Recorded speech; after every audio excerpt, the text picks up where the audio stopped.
Song Hye Kyo's fashion moments and Lee Min-ho's secret wishes, connection or coincidence?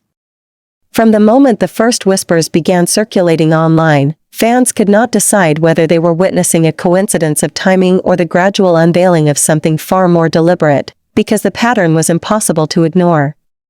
Song Hye Kyo, whose fashion moments had always captivated global audiences, began appearing in ensembles that carried an elegance strikingly parallel to Lee Min-ho's most recent public looks, as though their wardrobes were secretly conversing with one another long before the stars themselves ever addressed the rising speculation.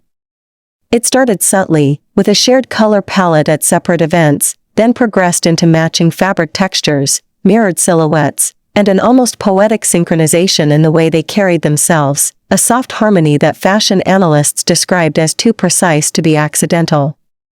Hold on tight, C-drama family.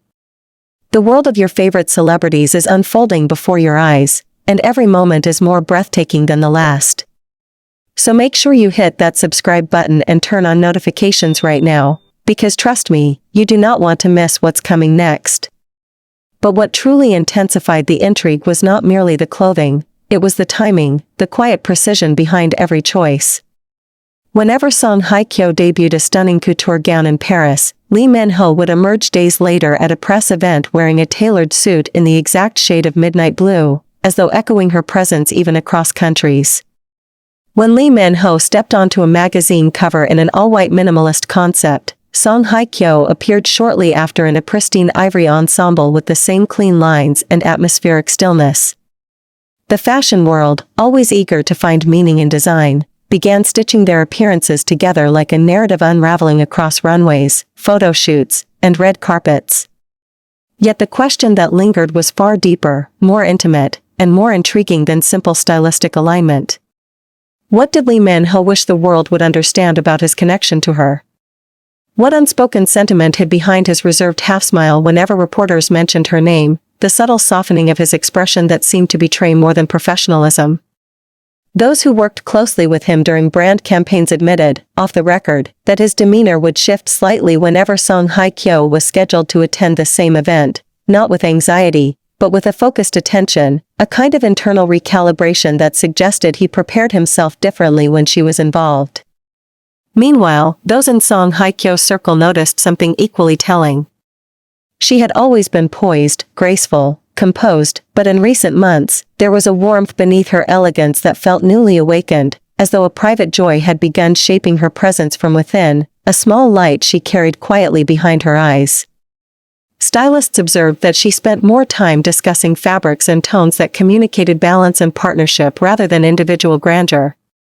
Photographers noticed that she held herself differently, softer yet sure, as if someone in her life had recently begun grounding her in ways the public could only guess at. And so the world began to wonder whether these visual cues, these silent echoes between two of Korea's most celebrated figures, were merely coincidences or deliberate signals woven carefully into the fabric of their public lives. The whispers grew louder when they attended the same charity gala months ago, not arriving together, not interacting publicly, yet somehow radiating a shared energy that seasoned reporters described as unmistakable.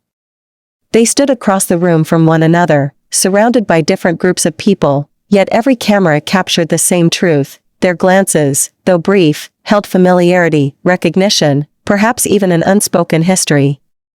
Industry insiders claimed that Lee Min-ho once confided in a colleague during a late-night rehearsal, speaking in a tone that was unusually candid, reflecting on how rare it is to meet someone whose presence feels like a quiet answer to questions you never articulated out loud.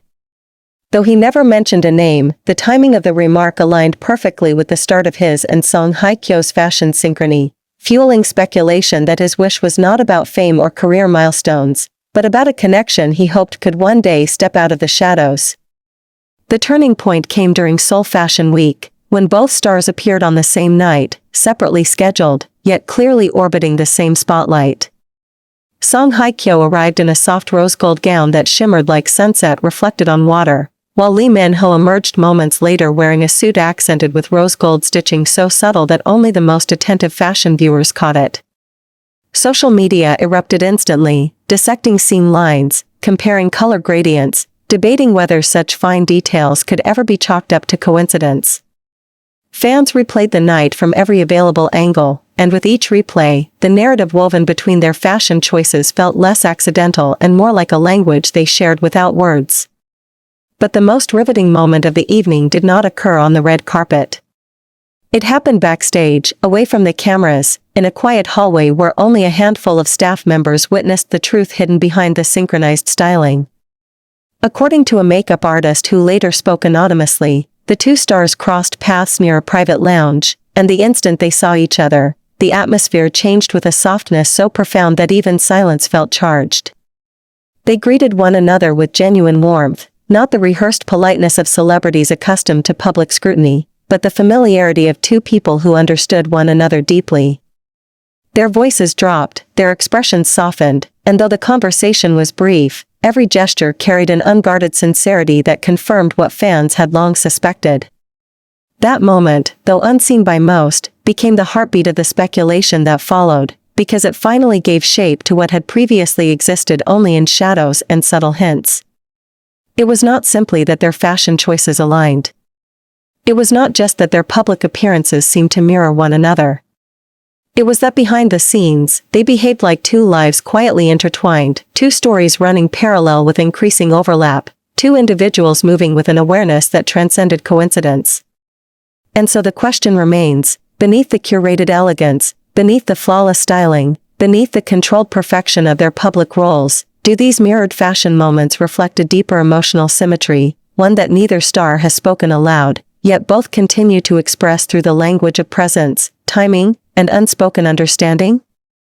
What happened next between Hye Kyo and Lee Min-ho was not captured by any camera, not overheard by any reporter, and not leaked by any staff member, yet somehow the truth began to ripple beneath the surface of the entertainment world, as though a hidden door had quietly opened, revealing a story that no one had expected to unfold. Because after the runway lights dimmed and the designers took their final bows, the backstage corridors remained strangely alive, almost vibrating with the tension of unresolved questions, and it was within that tension that the truth behind their connection began to take shape with a clarity that even the most skeptical insiders could no longer ignore. Hye Kyo stood before a large illuminated mirror, the soft light outlining her features with a glow that made her appear almost ethereal, as if she were caught between two worlds, the polished, untouchable world of global fame, and the quieter, more vulnerable world of the woman behind the image. She breathed slowly, still settling from the adrenaline of the night, her dress gathered gently around her ankles as she adjusted the shimmering fabric. Her reflection stared back with 1,000 unspoken thoughts swirling in her eyes, thoughts she had kept locked away for so long that even she sometimes questioned whether she would ever speak them aloud. But Lee Min-ho was already approaching from the opposite corner of the suite, his steps steady, his presence radiating a kind of calm strength that shifted the air the moment he entered. He didn't speak immediately, because he knew words were not what she needed. Instead, he simply stood beside her, meeting her reflection in the mirror, offering her the quiet assurance of someone who understood far more than he ever dared to say. For a moment, neither of them moved, as though the very act of standing side by side in private carried more weight than any public red carpet appearance could ever replicate. He finally broke the silence with a low, sincere voice, telling her that the reaction outside was beyond anything the organizers had prepared for, and that even his management had been caught off guard by the magnitude of the global response. She nodded, still looking at the mirror rather than directly at him, her expression marked by the kind of emotional exhaustion that only emerges when a person has been holding too much for too long. She confessed softly that she had expected attention, but not an explosion, not a worldwide meltdown, not thousands of messages flooding every platform within minutes, dissecting her every move, her every gesture, her every blink beside him. Lee Min-ho listened with a depth of focus rarely seen in public, his gaze never wavering, his posture grounding her in a way that felt almost protective. He stepped closer, not enough to blur boundaries, but enough to make it unmistakably clear that he was there not as a star, not as a colleague, not as a brand ambassador paired with her for the night, but as someone who cared in a way he had kept quietly concealed from the world. He told her that the storm outside was not her burden to carry alone, that he had agreed to this pairing with full awareness of what might come, and that no reaction, no rumor, no headline would ever be placed solely on her shoulders. That was the moment her composure finally eased, the moment her eyes shifted from the mirror to his, revealing a flicker of vulnerability that only someone who had watched her closely for years would have recognized. She admitted that she feared the public would twist the narrative, that every professional choice she made would once again be overshadowed by speculations about her personal life, that she would be accused, blamed, dissected in ways that exhausted the soul. He responded with a firmness she had never heard from him before, telling her that the public was already watching them, already invested, already believing there was something deeper, because something deeper had always been there, even if neither of them had been ready to face it.